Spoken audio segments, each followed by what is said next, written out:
ఆంధ్రప్రదేశ్లో నగర నియోజకవర్గంలో ప్రజలు రోజాని చెప్పుతో కొట్టారు. అయినా సిగ్గు లేకుండా రోజా గారు తమిళనాడులో వేలు పెట్టారు. అయితే ఇప్పుడు తమిళ ప్రజలు చెప్పుతో పాటు చీపురు కూడా కలిసి రెండిటితో బాధటం జరిగింది. అసలు ఇంతకీ రోజా గారు తమిళనాడులో ఏం చేశారు? వాళ్ళు చెప్పుతో పాటు చీపురును కలిపి మరీ ఎందుకు వాళ్ళు బాదారు? ఏం జరిగింది? రోజా పరువు ఎలా గంగలో కలిసింది అనేటువంటిది ఈ వీడియోలో వివరించబోయే ముందుగా ఇప్పటి వరకు మన ఛానల్ సబ్స్క్రైబ్ చేయని వాళ్ళు ఖచ్చితంగా సబ్స్క్రైబ్ చేయండి. ఇక విషయానికి వస్తే రోజా గారి నికృష్ట బతుకు మనందరికీ తెలుసు. ఆడుదాం ఆంధ్ర పేరిట ఎన్నికలకి 6 నెలల ముందు బైరెడ్డి సిద్ధార్థ రెడ్డితో కలిసి, అంటే వాడు కూడా షాప్ చైర్మన్గా ఉన్నాడు కాబట్టి ఇద్దరూ కలిసి 150 కోట్ల రూపాయల కుంభకోణం చేస్తే అందులో దాదాపు 70-80 కోట్లు ఒక రోజాకే చెందాయనేటువంటి టాక్ ఉంది. దాని మీద విచారణ జరుగుతోంది. రేపో మాపో రోజా కూడా జైలుకి వెళ్ళేటువంటి అవకాశం ఉంది.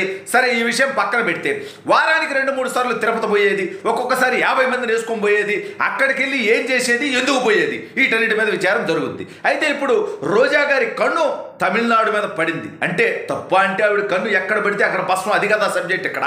అయితే రోజా గారి భర్త సెల్వమణి గారు తమిళనాడుకి సంబంధించినటువంటి వ్యక్తి. ఈ దేశంలో ఎక్కడోళ్ళైనా పెళ్లి చేసుకోవచ్చు, ఎక్కడైనా ఉండొచ్చు, దాన్ని అసలు మనం తప్పు పట్టం. అయితే ఈ సెల్వమణి తమిళనాడులో సినిమా ఇండస్ట్రీకి సంబంధించినటువంటి వ్యక్తి. తమిళనాడులో సినిమా డైరెక్టర్ల అసోసియేషన్కి ఆయన ఏదో అధ్యక్షుడిగానో ఏదో ఉన్నాడు. అయితే ఇప్పుడు రోజా గారు ఇక ఆంధ్రప్రదేశ్లో నగరంలో ఆవిడ ఘోరమైనటువంటి ఓటమి చెందారు. 45,000కు పైగా ఓట్లతో ఓడిపోవటం జరిగింది. ఇక ఆంధ్ర రాష్ట్రంలో రోజాని అంగీకరించేటువంటి పరిస్థితి లేదనేది రోజాకి తెలుసు. అందుకే మెల్లగా భర్తను అడ్డం పెట్టుకోను, అంటే రాజకీయాల నుంచి తప్పుకొని ఇక అది ఫేస్ చేయడానికి ఆవిడ సిద్ధంగా లేదు.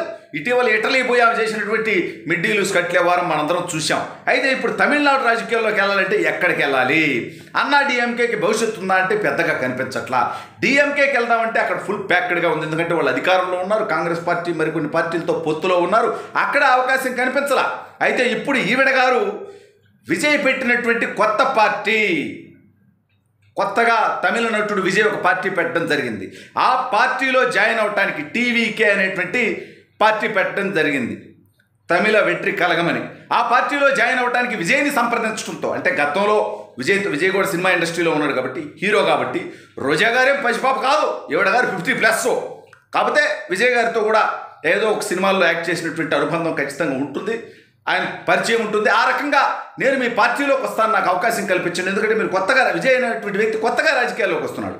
తన పార్టీలో కొంతమంది సీనియర్లు, రాజకీయ అనుభవం ఉన్నటువంటి వ్యక్తులు ఉంటే ఖచ్చితంగా ఎవరికైనా కొత్తగా పార్టీ పెట్టినప్పుడు వాళ్ళకు ఉపయోగం ఉంటుంది.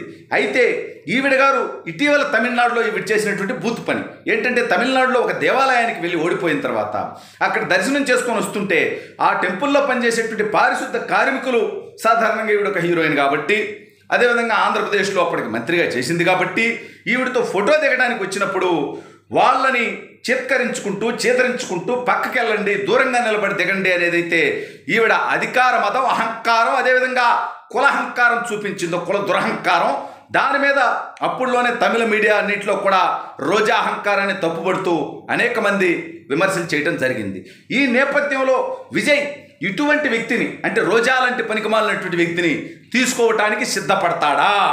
అసలు రోజాని తీసుకుంటే అతనికి వచ్చేటువంటి ఓట్లు ఉంటాయా, పోతాయా? ఎందుకంటే ఈవిడ గారి బూతు భాగోత్వం ఈ దేశమంతా తెలిసినటువంటి విషయం మనందరికీ తెలుసు. ఇటువంటి వ్యక్తుల యొక్క లత్కోరు పనుల వల్ల, అవినీతి పనుల వల్ల, దుర్మార్గాల వల్ల వైఎస్ఆర్ కాంగ్రెస్ పార్టీ ఆంధ్రప్రదేశ్ రాష్ట్రంలో ఏ స్థితికి దిగజారిందో మనకు తెలుసు. సరే, ఈ దొంగల ముఠాకు అందరికి నాయకుడు, అందరికంటే పెద్ద డెకాయిట్ గాడు, 420 గాడు, చివరికి పులివెందుల ఎమ్మెల్యేగా మిగిలిపోయాడు, ప్రతిపక్ష నేత హోదా కూడా లేకుండా. అయినా సిగ్గు రాకుండా రోజా గారు తిరుమలని వేదికగా చేసుకుని వారానికి 2 సార్లు పోయి అక్కడ ప్రెస్ మీట్లు పెట్టి చంద్రబాబు నాయుడు గారిని, లోకేష్ గారిని, పవన్ కళ్యాణ్ గారిని కారుకుత్తలు కూసేది. చంద్రబాబు నాయుడు గారు అయితే రోజాకి 2 సార్లు బీఫామ్ ఇచ్చి రాజకీయంగా అవకాశం కల్పించి తనకు పార్టీలో ఉన్నతంగా మహిళా అధ్యక్షురాలు పదవి ఇచ్చాడో, ఆ చంద్రబాబు నాయుడు గారిని బూతులు తిట్టినటువంటి చరిత్ర విజయ్ గారు కూడా తెలుసుకుంటారుగా.